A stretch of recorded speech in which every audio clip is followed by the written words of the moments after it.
starts in terror.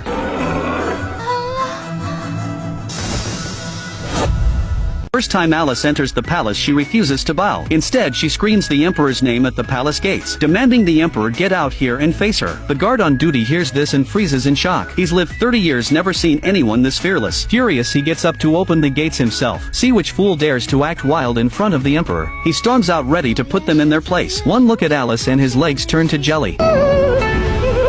Sees Alice's face and immediately drops to his knees. Everyone there realizes in shock. This ordinary-looking woman is the emperor's older sister. Meanwhile in the palace, the emperor's spine suddenly goes cold. Feels like the sister he's terrified of is standing behind him with a whip. When the emperor misbehaved as a kid, his sister would hang him up and whip him for 3 days straight. That brutal childhood left permanent scars on his psyche. He thinks again his sister left the capital 20 years ago. Tells himself he's just seeing things from reading too many memorials. Even if his sister did come back, she'd see how well he's running the country. She'd be proud. He has no idea disaster is about to strike. Not long ago the emperor played matchmaker. Issued a decree marrying the chancellor's daughter Nancy to top scholar Jack. He thought this would win over the chancellor and keep the scholar around. Didn't know Jack was already engaged to his own niece Lucy. Alice found out her brother's arranged marriage destroyed her daughter's happiness. Storms into the palace demanding answers. Jack sees how the guards treat Alice with total respect. Realizes his mother-in-law is no ordinary person. Jack's mother thinks he's overthinking it. How could she be the princess? In her eyes only the chancellor's daughter deserves the title of princess. Nancy hears this looking smug. Remembers her mother telling her recently, once this marriage is set the emperor will name her princess. She shamelessly goes along with Jack's mother. Says there's already talk in the palace about making her princess. The decree just hasn't come down yet. Jack's mother hears this, even more pleased with her future daughter-in-law. Alice doesn't want to waste time with them. Decides to walk around the palace with her daughter. A young eunuch stops them after a few steps. Nancy sees her chance. Not about to let this opportunity pass. Runs up to complain to the eunuch. Says this country woman opposes the emperor's marriage decree. Came to the palace to cause trouble and demand answers. The new eunuch has no idea this woman is the princess. Scolds Alice for her audacity. Alice fires back, if others can complain why can't she speak? To destroy Alice completely. Nancy urges the eunuch to report this to the emperor immediately. Says the chancellor's office will remember his favor. The eunuch hears he can make the powerful chancellor owe him. Rushes into the palace to tattle. The emperor is playing with crickets. Hears knocking, first thought is his sister coming for revenge. Dives under the desk to hide. Hears it's the eunuch's voice, finally relaxes. Puts on a serious face and sits back on his throne. Emperor gives permission, the eunuch enters. The eunuch says chancellor's daughter Nancy and top scholar Jack request an audience. They brought the country fiancé, demanding the emperor give them answers. The emperor hears this and explodes with rage. Some insignificant country woman dares to publicly defy his decree. His personal eunuch reminds him, if this isn't handled right, word will spread and the ministers will gossip. Better for the emperor to handle this himself. Emperor thinks it over, totally annoyed, but agrees. Meanwhile Alice hears the emperor wants her to wait outside. Her temper flares immediately. Alice curses her brother. This emperor is nothing special. Acts like such a big shot. Has the nerve to make her wait for him. Her clueless daughter rushes over to stop her. Says she can never say that again. If the emperor hears, they won't even know how they died. Lucy still doesn't know her mother's true identity. Can't stop her mother. Turns to beg her mother's personal servant to help talk some sense into her. The servant is the only one who knows how Alice used to punish the emperor. Not only doesn't she stop her, she helps Alice come up with ways to teach him a lesson. Lucy is scared out of her mind. Alice walks right over and lies down on the emperor's exclusive lounge chair. Jack's mother nearly faints seeing this. Never imagined this woman would be so bold. If the emperor sees this, everyone here will lose their heads. Right then they hear the emperor arriving at the garden. Everyone instantly tenses up, worried the next second they'll face the emperor's wrath. Their entire family's executed. Jack freezes in place, stuttering frantically, begging Alice not to do this.